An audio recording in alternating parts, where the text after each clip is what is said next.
à toi et bienvenue sur les séjours Nature au bien-être d'Aline et Sandra. Dans ce 4e épisode, nous allons voir pourquoi il n'y a aucune carence dans le corps pendant un jeûne. Effectivement, le taux d'électrolytes reste stable dans le corps.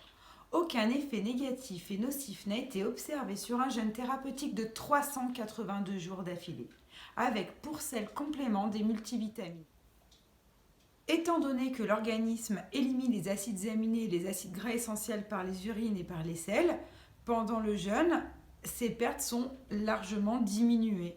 Du coup, cela diminue les carences, diminue les pertes et le corps conserve tous les nutriments dont il a besoin, essentiels. Pendant le jeûne, le corps va pouvoir trouver sa source de protéines autrement, car les réserves de protéines de l'être humain sont exactement comparables à une forêt. Lorsque l'on n'a plus de bois, on ramasse les vieilles branches au sol et puis on avale les arbres endommagés. Ainsi assainie, la forêt peut se développer. C'est exactement la même chose dans notre organisme.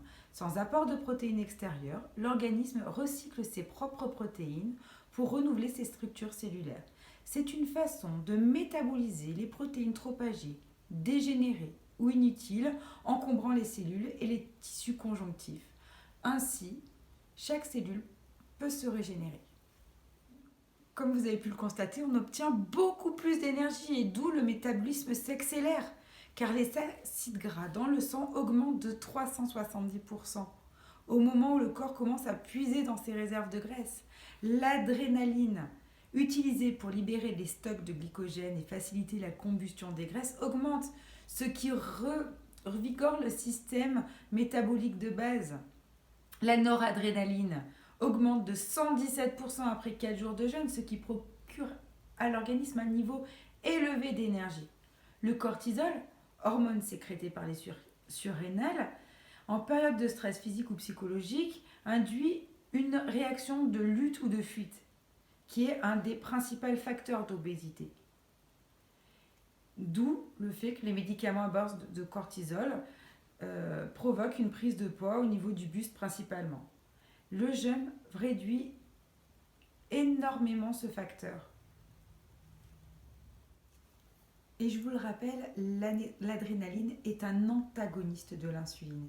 Et je vous le rappelle, l'insuline est responsable dans bien des cas de maladies dites de civilisation.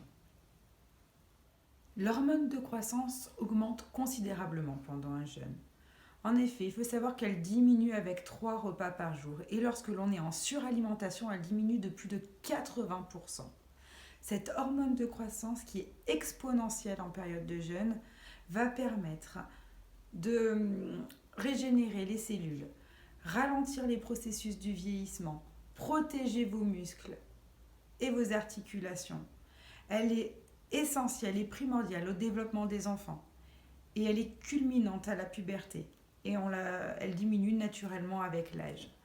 Donc vraiment, le jeûne va permettre de rajeunir et de protéger nos cellules grâce à cette hormone de croissance en grande partie. Il faut savoir que de nombreux athlètes tirent de nombreux bénéfices du jeûne. Ils constatent une grande amélioration de leur temps de récupération. Grâce à l'adrénaline, cela leur permet d'intensifier leurs entraînements.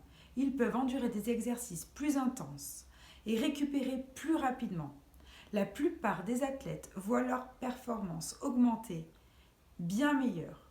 Dans le prochain épisode, je vous expliquerai la différence entre régime basse calorie et jeûne, quels en sont les bénéfices et les multiples avantages que vous pouvez également tirer dans bien des domaines.